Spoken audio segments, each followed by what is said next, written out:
Hey guys, what's up everybody? I want to tell you that I know everyone's going through a rough time right now probably with the coronavirus thing, but I put together a small presentation about a real life story, and I want you guys to tell me what you think after I go through this with you, and I really hope you enjoy. So speak with you guys later on. Bye for now.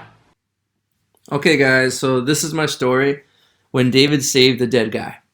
The goal of this kind of lesson is to take your attention away from this coronavirus thing and to tell you a true story about how I saved the dead guy. This story is to give you an idea of how one event can change your life. I was 15 years old, so here it goes. So like always, every summer my family and I would travel down to Florida to visit my grandma in Hollywood, Florida. We stayed at this hotel every time we went down to Florida. And as you can see, it is right on the beach. Pretty beautiful, right? So, one morning, I woke up at around 7 a.m. in the morning, and I walked out of my hotel room, and I decided to get some fresh air. Very, very fresh air. And nobody was outside, just me and a German guy who had taught me how to play chess. And to tell you the truth, I don't really know how to play chess that well now. I mean, you probably could beat me. But let's keep on going with the story. So I was sitting on the wall over here. And we sat on the wall that you see in the picture here. And even though the German man couldn't barely speak any English, we somehow managed to have a conversation. It was a very basic level. And, but we spoke. And while we were speaking, we noticed something. What did you notice? We noticed that there was a person floating in the ocean. I and the German man ran to the shore and decided to get a closer look. We had to know that the person was all right. And when we got to the shore, we entered the ocean and slowly approached the man. And I remember kicking out to him, and it must have been about 25 meters away from the shore. And when we got closer, we noticed that this person was a scuba diver. I grabbed him and started kicking with my legs. He was pale in the face and looked blank. I didn't care what he looked like. All I wanted to do was to save this man's life. We kicked and tugged this man to shore. So the German man now tells me to run and get some help. But there wasn't anyone on the beach at this time in the morning. I bolted out of there and I left them behind and ran until I found a lifeguard.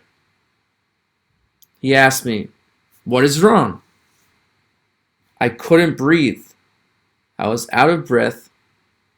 I told him, "There's a man down the beach that needs help immediately." He got on his four-wheeler and drove away.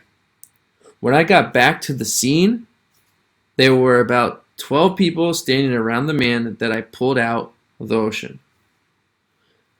A police officer, paramedics, the lifeguard, and others.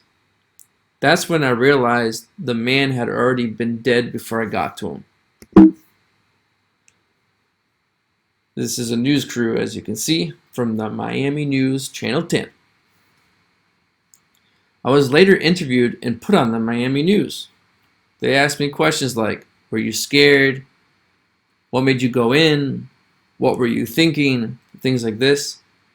And I remember telling them that I wasn't scared and that I wanted to do my best, and that's what I did, and I would want someone to do the same thing for me. Of course, my parents were worried. I will always be remembered for being that kid that tried to save someone. All of the guests at the hotel knew who I was after that. and I was kind of like a hero, you know. One man even bought me a shirt that said Hollywood Rescue Team, and I wore that proud.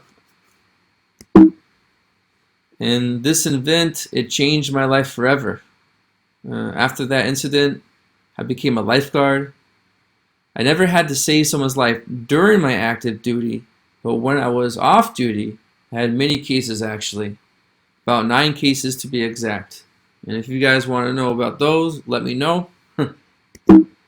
So guys, what did you think of my crazy story? I hope it took your minds off of some things. Please subscribe to my channel and spread the word. Let me know if you want to hear more stories like this, and also if you want me to build more presentations like these. Please leave a comment down below. I really appreciate you guys for checking out this video. It's again to help you to listen to real English. And one other thing to say is that when I give lessons to students, most of the time my students are speaking, so I don't really get to tell them all my crazy stories. Some of you have heard this one before, I think. But again, leave a comment below. I left out a lot of information. If you guys want to know more, please just ask. So have a good week and hope to see you soon. Bye for now.